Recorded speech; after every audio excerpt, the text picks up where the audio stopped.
Bienvenue sur la chaîne Santé et Sexualité. Aujourd'hui, on va parler d'un sujet essentiel, le consentement. Beaucoup de personnes pensent que le consentement, c'est simplement dire oui ou c'est non. Mais en réalité, c'est bien plus complexe et fondamental que ça. Le consentement, c'est la base d'une relation saine, équilibrée et respectueuse. Pourquoi est-ce si important? Parce qu'il touche à la liberté de chaque individu, à son intimité et à sa dignité.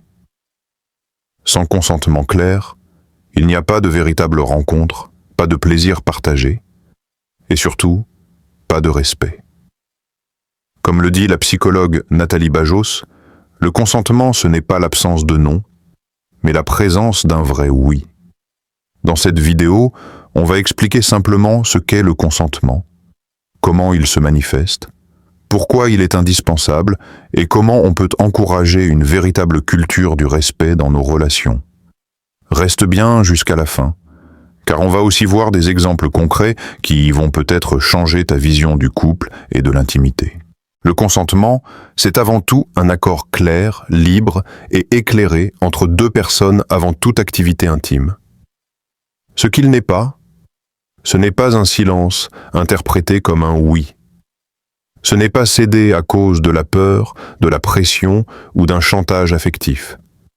Ce n'est pas une obligation parce que vous êtes en couple. Ce qu'il est, un vrai oui, exprimé sans contrainte. Une décision réversible que l'on peut changer à tout moment. Une démarche consciente et volontaire. La sexologue Aline Nativelle-Idhamou souligne: le consentement n'est pas un contrat signé une fois pour toutes.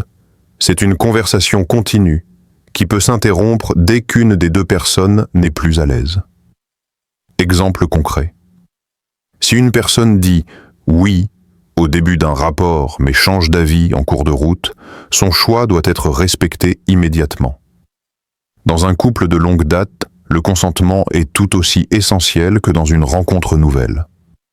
Être marié ou en couple depuis longtemps ne veut pas dire que le consentement est acquis automatiquement.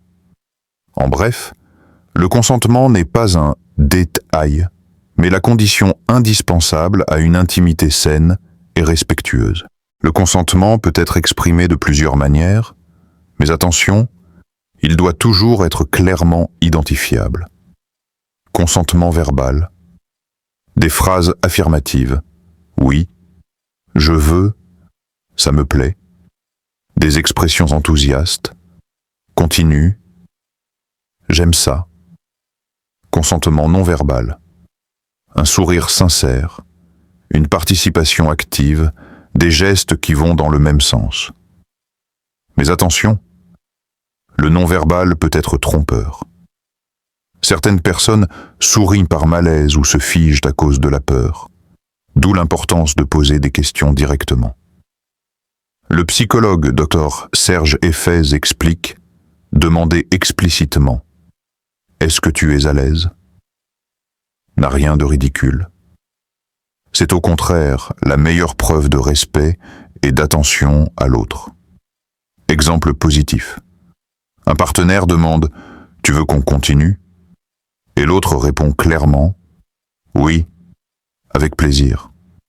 Exemple négatif.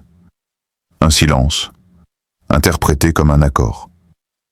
Cela peut mener à des situations très graves car l'absence de non n'est pas un oui.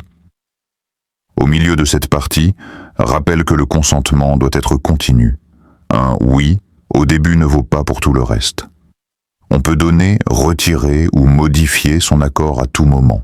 Le consentement, c'est la base de 3 piliers fondamentaux. Le respect. C'est reconnaître l'autre comme un être libre et digne de décider. Sans consentement, il y a une domination ou une contrainte. La sécurité. Quand le consentement est clair, il y a moins de malentendus, moins de stress, plus de confiance. Les deux partenaires battent tant qu'ils sont sur la même longueur d'onde. Le plaisir partagé. Un vrai consentement renforce le plaisir, car chacun sait qu'il est désiré et écouté. Comme le dit la sexologue Catherine Solano, quand le consentement est présent, la sexualité devient un espace de liberté et non de contrainte. Exemple positif. Un couple qui communique librement sur ses envies construit une sexualité plus riche, plus variée et plus respectueuse. Exemple négatif. Ignorer le consentement détruit la confiance, entraîne des traumatismes psychologiques et peut même avoir des conséquences légales. Le consentement est donc non seulement une règle morale, mais aussi un outil de bien-être, de protection et d'épanouissement. Le consentement ne doit pas seulement exister dans le couple ou dans l'intimité. Il doit devenir une culture, un réflexe dans tous les aspects de la vie. Poser des questions régulièrement. Est-ce que tu es d'accord? Écouter activement. Observer si la personne semble détendue et impliquée. Accepter un non sans insister. Un refus doit être respecté immédiatement. Éduquer dès l'enfance. Le consentement ne concerne pas que la sexualité. Apprendre à demander avant de faire un câlin, à respecter les limites des autres, c'est déjà instaurer une culture du respect. Le sexologue Alain Héril conclut « Apprendre le consentement, c'est apprendre à aimer sans imposer ». En résumé, le consentement, ce n'est pas juste un mot, c'est une attitude. C'est un « oui » enthousiaste, libre et réversible. C'est la base du respect, de la confiance et du plaisir partagé. Abonne-toi à Santé et Sexualité pour en savoir plus sur la sexualité, les émotions et les relations humaines. Et partage ton avis en commentaire. Selon toi, pourquoi est-ce parfois difficile de parler de consentement? Est-il de